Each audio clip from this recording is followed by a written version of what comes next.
ನಮಸ್ಕಾರ ವೀಕ್ಷಕರೇ, lab doctor ಚಾನಲ್ಗೆ ಸ್ವಾಗತ. If you are new to the ಚಾನಲನ್ನು ಪ್ಲೀಸ್ ಲೈಕ್ ಮಾಡಿ, ಶೇರ್ ಮಾಡಿ ಮತ್ತು ಸಬ್ಸ್ಕ್ರೈಬ್ ಮಾಡಿ.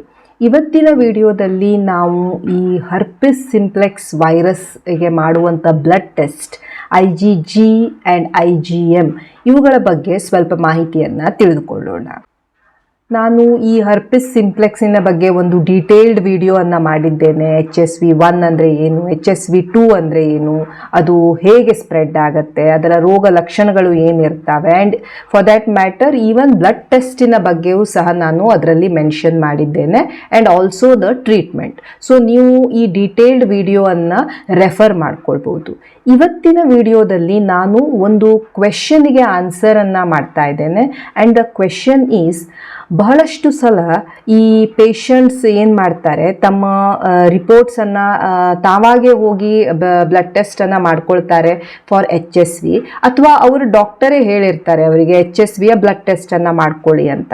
ಸೊ ಅವರು HSV1 and 2 IgG IgM ಟೆಸ್ಟನ್ನು ಮಾಡ್ಕೊಳ್ತಾರೆ.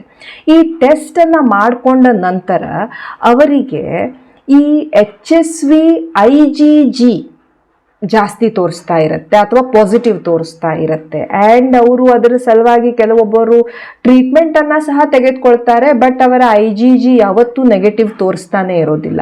ಸೊ ಅವರಿಗೆ ಒಂದು ಟೆನ್ಷನ್ ಇರುತ್ತೆ, ನಾನು ಇಷ್ಟೆಲ್ಲ ಟ್ರೀಟ್ಮೆಂಟ್ ಮಾಡ್ತಾ ಇದ್ದೀನಿ, ಬಟ್ ನನ್ನ IgG ಯಾಕೆ ನೆಗೆಟಿವ್ ತೋರಿಸ್ತಾ ಇಲ್ಲ ಅಂತ.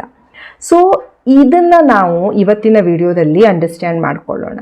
ನಿಮಗೆ ಗೊತ್ತೇ ಇರುವ ಹಾಗೆ HSV1 ಮತ್ತು HSV2 ಇವು ಎರಡು ವೇರಿಯೇಬಲ್ಸ್, ಎರಡು different type of category of ವೈರಸಸ್ಗಳು, but belonging to herpes simplex virus only.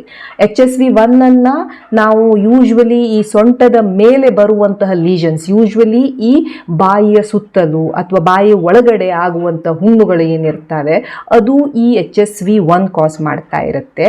And genital ಏರಿಯಾದಲ್ಲಿ ಬರುವಂತಹ ಹುಣ್ಣುಗಳು ಏನಿರ್ತವೆ ಅದನ್ನು HSV2 ಯೂಶ್ವಲಿ ಕಾಸ್ ಮಾಡ್ತಾ ಇರುತ್ತೆ. ಈ HSV1 and 2ಗೆ ನಾವು ಮಾಡುವಂಥ ಟೆಸ್ಟ್ ಏನಿರ್ತವೆ ಅವುದು ಡೈರೆಕ್ಟ್ಲಿ ನಾವು ಹರ್ಪಿಸ್ ಸಿಂಪ್ಲೆಕ್ಸ್ ವೈರಸ್ಸನ್ನು ಪತ್ತೆ ಹಚ್ತಾ ಇರೋದಿಲ್ಲ. ನಾವು ಪತ್ತೆ ಹಚ್ತಾ ಇರ್ತೀವಿ ಆ್ಯಂಟಿಬಾಡಿ. ಆ ಹರ್ಪಿಸ್ ವೈರಸ್ ನಮ್ಮ ಬಾಡಿಯಲ್ಲಿ ಎಂಟರ್ ಆದಾಗ ನಮ್ಮ ಬಾಡಿ ಏನು ರೋಗ ಪ್ರತಿನಿರೋಧಕ ಶಕ್ತಿಯನ್ನು ಪ್ರೊಡ್ಯೂಸ್ ಮಾಡ್ತಾ ಇರುತ್ತೆ, ಆವಾಗ ಈ ಆ್ಯಂಟಿಬಾಡೀಸ್ ಏನು ಡೆವಲಪ್ ಆಗ್ತವೆ ಅದನ್ನು ನಾವು ಪತ್ತೆ ಹಚ್ತಾ ಇರ್ತೇವೆ. ಸೊ ಅದರಲ್ಲಿ ಎರಡು ಟೈಪ್ ಆಫ್ ಆ್ಯಂಟಿಬಾಡಿ ಇರುತ್ತೆ, ಒಂದು IgM ಆ್ಯಂಡ್ ಇನ್ನೊಂದು IgG.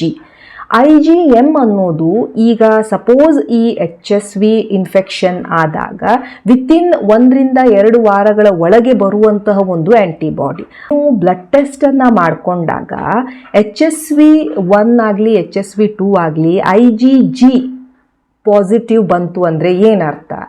IgG ಪಾಸಿಟಿವ್ ಬಂತು ಅಂದರೆ ನೀವು ಮೊದಲು ಯಾವಾಗಲೂ ಒಮ್ಮೆ ಈ ಹರ್ಪಿಸ್ ವೈರಸ್ಸಿಗೆ ಎಕ್ಸ್ಪೋಸ್ ಆಗಿದ್ರಿ, ನಿಮ್ಮ ಬಾಡಿ ಈಗ ಅದಕ್ಕೆ ಆ್ಯಂಟಿಬಾಡಿ ಪ್ರೊಡ್ಯೂಸ್ ಮಾಡಿತ್ತು ಮತ್ತು ಆ ಆ್ಯಂಟಿಬಾಡೀಸ್ ನಿಮ್ಮ ಬಾಡಿಯಲ್ಲಿ ಉಳ್ಕೊಂಡಿದ್ದಾವೆ ಆ್ಯಂಡ್ ಲೈಫ್ ಲಾಂಗ್ ಜೀವನ ಪೂರ್ತಿ ಈ IgG ಆ್ಯಂಟಿಬಾಡೀಸ್ ಉಳ್ಕೊಳ್ತಾವೆ. ಅದನ್ನು ನಾವು ನೆಗೆಟಿವ್ ಮಾಡಲಿಕ್ಕೆ ಆಗುವುದಿಲ್ಲ.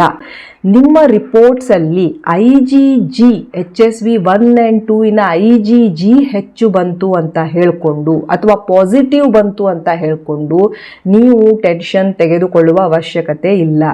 IgG ಜಸ್ಟ್ ಒಂದು ಸುಪ್ತವಾಗಿರುವಂತಹ ಇನ್ಫೆಕ್ಷನ್ನಿನ ಸಂಕೇತವಾಗಿರುತ್ತೆ.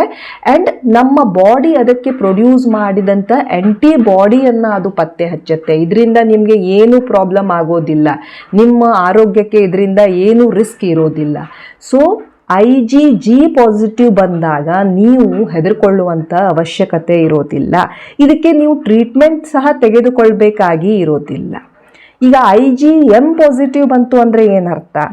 IgM ನಾನು ಹೇಳಿದ ಹಾಗೆ HSV ಇನ್ಫೆಕ್ಷನ್ ಆದ ಕೆಲವೊಂದು ವಾರಗಳಲ್ಲಿ ಬರುವಂತಹ ಒಂದು ಆ್ಯಂಟಿಬಾಡಿ ಇದು. ಸೊ IgM ಪಾಸಿಟಿವ್ ಇತ್ತು ಅಂತ ಹೇಳಿದರೆ ಇದು 2 ಥಿಂಗ್ಸನ್ನು ಹೇಳ್ಬೋದು. ಒಂದು, ಈಗ ಸದ್ಯದಲ್ಲಿ ಆಗಿರುವಂತಹ ಒಂದು ಇನ್ಫೆಕ್ಷನ್ ಇದು, ಈಗ ಆ್ಯಕ್ಟಿವ್ ಆಗಿರುವಂತಹ ಒಂದು ಇನ್ಫೆಕ್ಷನ್ ಇದು, ಅಥವಾ ಇದು ರಿಕರೆಂಟ್ ಇನ್ನೊಮ್ಮೆ ಮರುಕಳಿಸಿ ಬಂದಂತಹ ಇನ್ಫೆಕ್ಷನ್ನು ಆಗಿರಬಹುದು. ಸೊ ಈ IgM ಪಾಸಿಟಿವಿಟಿ ಅಕ್ಯೂಟ್ ಇನ್ಫೆಕ್ಷನನ್ನು ಹೇಳ್ತಾ ಇರುತ್ತೆ. ಆ್ಯಂಡ್ IgG ಇದು ಸುಪ್ತವಾಗಿರುವಂತಹ ಇನ್ಫೆಕ್ಷನ್ ಅನ್ನು ತಿಳಿಸ್ಕೊಡ್ತಾ ಇರುತ್ತೆ. ಬಟ್ ಈ ಕಾಂಟೆಕ್ಸ್ಟಲ್ಲಿ ನೀವು ಏನು ನೆನಪಿಟ್ಕೊಳ್ಬೇಕು, ನಿಮಗೆ ಯಾವುದೇ ರೋಗ ಲಕ್ಷಣಗಳು ಇಲ್ಲ, ನಿಮಗೆ ಬಾಯಿಯ ಸುತ್ತಲೂ ಯಾವುದೇ ಒಂದು ಲೀಷನ್ಸ್ ಇಲ್ಲ, ಅಥವಾ ಜೆನೈಟಲ್ ಏರಿಯಾದಲ್ಲಿ ನಿಮಗೆ ಯಾವುದೇ ಏನೂ ಲೀಷನ್ಸ್ ಇಲ್ಲ, ನೀರುಗುಳ್ಳೆಗಳಿಲ್ಲ, ನೋವಿಲ್ಲ, ಏನಿಲ್ಲ, ಈ ಥರ ಏನೂ ನಿಮಗೆ ರೋಗ ಲಕ್ಷಣಗಳು ಇರದೇ ಇದ್ದಾಗ ಈ ಥರದ ಟೆಸ್ಟ್ಗಳನ್ನು ನೀವು ಮಾಡ್ಕೊಳ್ಳಿಕ್ಕೆ ಹೋಗಬಾರ್ದು. ಯಾಕಂದರೆ ಇದರಿಂದ ನಮಗೆ ಟ್ರೀಟ್ಮೆಂಟಿಗೂ ಏನು ಹೆಲ್ಪ್ ಸಿಗ್ತಾ ಇರೋದಿಲ್ಲ. ಈಗ ನಿಮಗೆ IgG ಪಾಸಿಟಿವ್ ಬಂತು ಅಂತ ಹೇಳಿದರೆ ನಾವು ನಿಮಗೆ ಏನು ಟ್ರೀಟ್ಮೆಂಟ್ ಕೊಡುವಂಥ ಅವಶ್ಯಕತೆ ಇರೋದಿಲ್ಲ. ಆ್ಯಂಡ್ ಸೆಕೆಂಡ್, ನಿಮಗೆ ಈ ಥರ ಆತಂಕ, ಈ ಥರ ಆಂಗ್ಸೈಟಿ ಎಲ್ಲ ಆಗ್ತಾ ಇರುತ್ತೆ. ಸೊ ಜಸ್ಟ್ ನಿಮಗೆ ಈ ಬ್ಲಡ್ ಟೆಸ್ಟ್ ಅವೈಲೇಬಲ್ ಇದೆ ಅಂದ ಮಾತ್ರಕ್ಕೆ ನೀವು ಟೆಸ್ಟ್ ಮಾಡ್ಕೊಳ್ಳಿಕ್ಕೆ ಹೋಗಬಾರ್ದು. ನಿಮ್ಮ ಡಾಕ್ಟರಿಗೆ ಅನಿಸ್ತು ಇದನ್ನು ಮಾಡಿಸ್ಬೇಕು ಅಂದರೆ ಅವರು ನಿಮ್ಮ ಸಿಚುವೇಶನ್ ಅಥವಾ ನಿಮ್ಮ ಸಿಂಪ್ಟಮ್ಸನ್ನು ನೋಡಿಕೊಂಡು ಈ ಟೆಸ್ಟನ್ನು ಹೇಳಿರ್ಬೋದು. ಬಟ್ ಇಂಟರ್ಪ್ರಿಟೇಷನನ್ನು ಸಹ ನೀವು ಬಹಳ ಕೇರ್ಫುಲಿ ಮಾಡಬೇಕಾಗತ್ತೆ. ಆ್ಯಂಡ್ ಸೆಕೆಂಡ್ಲಿ, ಟ್ರೀಟ್ಮೆಂಟನ್ನು ನಾವು ಜಸ್ಟ್ ನಿಮಗೆ IgG ಪಾಸಿಟಿವ್ ಬಂದಿದೆ ಅಂತ ಹೇಳಿಕೊಂಡು ನಾವು ಟ್ರೀಟ್ಮೆಂಟನ್ನು ಕೊಡಲಿಕ್ಕೆ ಹೋಗ್ತಾ ಇರೋದಿಲ್ಲ. ಈ ಹರ್ಪಿಸಿಗೆ ಯಾವಾಗ ಟ್ರೀಟ್ಮೆಂಟನ್ನು ಕೊಡ್ತೇವೆ, ನಿಮಗೆ ಆಕ್ಟಿವ್ ಲೀಷನ್ ಇದೆ, ನಿಮಗೆ ಅಲ್ಲಿ ಒಂದು ಗುಳ್ಳೆ ಆಗಿದೆ, ನೀರುಗುಳ್ಳೆ ಆಗಿದೆ, ತುಂಬ ನೋವಾಗ್ತಾ ಇದೆ, ತುಂಬ ಉರಿತಾ ಇದೆ, ಆವಾಗ ನಾವು ಈ ಆಕ್ಟಿವ್ ಇನ್ಫೆಕ್ಷನನ್ನು ಕಡಿಮೆ ಮಾಡಲು ಆ್ಯಂಟಿವೈರಲನ್ನು ಕೊಡ್ತಾ ಇರ್ತೇವೆ. ಸೊ ದ್ಯಾಟ್ ಈ ಸ್ಪ್ರೆಡ್ ಏನಿರುತ್ತೆ ಅದು ಕಡಿಮೆ ಆಗಲಿ ಅಂತ, ಅಥವಾ ನಿಮಗೆ ನೋವೇನಿದೆ ಅದು ಕಡಿಮೆ ಆಗಲಿ ಅಂತ, ವೈರಸ್ ಏನಿದೆ ಸ್ಪ್ರೆಡ್ ಆಗೋದನ್ನು ಕಡಿಮೆ ಆಗಲಿ ಅಂತ ಆಕ್ಟಿವ್ ಇನ್ಫೆಕ್ಷನ್ ಇದ್ದಾಗ ಮಾತ್ರ ನಾವು ಟ್ರೀಟ್ಮೆಂಟನ್ನು ಕೊಡ್ತಾ ಇರ್ತೇವೆ. ಆ್ಯಂಡ್ ಆಲ್ಸೋ ಈ HSVಯಿಂದ ಅಂತಹ ಮೇಜರ್ ಏನು ನಿಮ್ಮ ಹೆಲ್ತಿಗೆ, ನಿಮ್ಮ ಆರೋಗ್ಯಕ್ಕೆ ಏನೂ ಪ್ರಾಬ್ಲಮ್ ಆಗ್ತಾ ಇರೋದಿಲ್ಲ. ಆ್ಯಂಡ್ ಇದರಿಂದ ಸೀರಿಯಸ್ ಕಾಂಪ್ಲಿಕೇಶನ್ ಸಹ ಆಗ್ತಾ ಇರೋದಿಲ್ಲ. ಸೊ ಈ HSV ಇನ್ಫೆಕ್ಷನ್ ಅಥವಾ ಈ HSV IgG ಪಾಸಿಟಿವ್ ಬಂದಿದೆ ಅಂತ ಹೇಳ್ಕೊಂಡು ನೀವು ಟೆನ್ಷನ್ ತೆಗೆದುಕೊಳ್ಳುವಂಥ ಅವಶ್ಯಕತೆ ಇಲ್ಲ. ಆ್ಯಂಡ್ ನೆನ್ಪಿಟ್ಕೊಳ್ಳಿ, HSVಗೆ ಕ್ಯೂರ್ ಇಲ್ಲ. ನಾವು ಇದನ್ನು ಕಂಪ್ಲೀಟ್ಲಿ ನಿಮ್ಮ ಬಾಡಿಯಿಂದ ತೆಗೆದು ಹಾಕ್ಲಿಕ್ಕೆ ಆಗೋದಿಲ್ಲ. ನಾವು ನಿಮಗೆ ಟ್ರೀಟ್ ಮಾಡಬಹುದು, ಆದರೆ ಕ್ಯೂರ್ ಮಾಡಲಿಕ್ಕೆ ಆಗೋದಿಲ್ಲ. ಟ್ರೀಟ್ ನಾವು ಯಾವಾಗ ಮಾಡ್ತಾ ಇರ್ತೇವೆ, ಯಾಕೆ ಮಾಡ್ತಾ ಇರ್ತೇವೆ, ನಿಮ್ಮ ರೋಗ ಲಕ್ಷಣಗಳು ಕಡಿಮೆ ಆಗಲಿ ಅಂತ, ನೀವು ಆ ವೈರಸ್ಸನ್ನು ಬೇರೆಯವರಿಗೆ ಕೊಡೋದನ್ನು ಸ್ವಲ್ಪ ಕಡಿಮೆ ಮಾಡಲಿಕ್ಕೆ, ಇವಕ್ಕೆಲ್ಲ ನಾವು ಟ್ರೀಟ್ ಮಾಡ್ತೇವೆ ಹೊರತು ನಿಮ್ಮ ಬಾಡಿಯಿಂದ ಈ ವೈರಸ್ಸನ್ನು ಕಂಪ್ಲೀಟ್ಲಿ ರಿಮೂವ್ ಮಾಡೋಕ್ಕೆ ಆಗ್ತಾ ಇರೋದಿಲ್ಲ. ಆ್ಯಂಡ್ ಈ ವೈರಸ್ಸಿಂದ ಯಾವುದೇ ಮೇಜರ್ ಕಾಂಪ್ಲಿಕೇಶನ್ಸ್ ಆಗ್ತಾ ಇರೋದಿಲ್ಲ. ಸೊ ಜಸ್ಟ್ IgG ಪಾಸಿಟಿವ್ ಬಂತು ಅಂತ ನೀವು ಟೆನ್ಷನ್ ತೆಗೆದುಕೊಳ್ಳುವಂಥ ಅವಶ್ಯಕತೆ ಇರೋದಿಲ್ಲ. ಸಪೋಸ್ ನಿಮಗೆ ಹರ್ಪಿಸ್ ಇದೆ ಆ್ಯಂಡ್ ನೀವು ಏನು ಮಾಡ್ಬೋದು, ಹರ್ಪಿಸ್ ಇತ್ತು ಅಂದರೆ, ಸಪೋಸ್ ನಿಮಗೆ ಈ ಆಕ್ಟಿವ್ ಲೀಷನ್ಸ್ ಇದ್ದಾವೆ, ನಿಮ್ಮ ಬಾಯಿಯ ಸುತ್ತಲೂ ಹರ್ಪಿಸ್ಸಿನ ಒಂದು ಗುಳ್ಳೆ ಎದ್ದಿದೆ, ಅಥವಾ ನಿಮ್ಮ ಪ್ರೈವೇಟ್ ಪಾರ್ಟ್ಸಿನ ಹತ್ತಿರ ಈ ಹರ್ಪಿಸ್ಸಿನ ಗುಳ್ಳೆಗಳು ಎದ್ದಿದ್ದಾವೆ, ನೀರುಗುಳ್ಳೆಗಳು ಎದ್ದಿದ್ದಾವೆ. ಸೊ ಇಂಥ ಕಂಡೀಷನ್ಸಲ್ಲಿ ಎಲ್ಲ ನೀವು ಈ ಕಿಸ್ಸಿಂಗ್ ಆಗಲಿ, ಅಥವಾ ಈ ಓರಲ್ ಸೆಕ್ಸ್ ಆಗಲಿ, ಏನಲ್ ಸೆಕ್ಸ್ ಆಗಲಿ, ವಜೈನಲ್ ಸೆಕ್ಸ್ ಆಗಲಿ ಮಾಡ್ಕೊಳ್ತಾ ಇರಬಾರ್ದು. ಆ್ಯಂಡ್ ಎರಡನೇದಾಗಿ, ನೀವು ಅಂಥ ಸೆಕ್ಸನ್ನು ಮಾಡೋದೇ ಬಂತು ಅಂತ ಹೇಳಿದರೆ ನೀವು ಕಾಂಡಮ್ಸನ್ನು ಯೂಸ್ ಮಾಡಬೇಕು. ಈ ಓರಲ್ ಹರ್ಪಿಸ್ ಇದ್ದವರು ಯಾವಾಗ ಆ ಲೀಷನ್ಸ್ ತುಂಬ ಆ್ಯಕ್ಟಿವ್ ಇರ್ತವೆ ಅಂಥ ಟೈಮಲ್ಲಿ ಅವರು ಬೇರೆಯವರ ಜೊತೆ ತಮ್ಮ ಕಪ್ಸ್ ಆಗಲಿ, ಗ್ಲಾಸಸ್ ಆಗಲಿ, ಟಾವೆಲ್ ಆಗಲಿ, ಟೂತ್ ಬ್ರಷಸ್ ಆಗಲಿ ಇಂಥವನ್ನೆಲ್ಲ ಶೇರ್ ಮಾಡಲಿಕ್ಕೆ ಹೋಗಬಾರ್ದು. ನಿಮಗೆ ಬಹಳ ಲೀಷನ್ಸ್ ಬಂದು ಬಹಳ ಸಿಂಪ್ಟಮ್ಸ್ ಬರ್ತಾ ಇದ್ದಾವೆ, ಬಹಳ ನೋವು, ಬಹಳ ತುರ್ಕೆ ಆಗ್ತಾ ಇದೆ ಅಂದಾಗ ಇಮಿಡಿಯೇಟ್ಲಿ ನೀವು ಟ್ರೀಟ್ಮೆಂಟನ್ನು ತೆಗೆದುಕೊಳ್ಬೇಕು.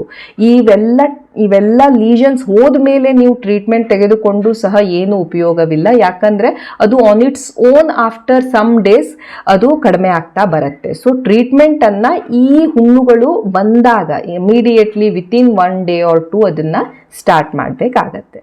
So that's all about IgG positivity in herpes simplex virus. Thank you so much for watching the video. Please like, share and subscribe the channel. Thank you.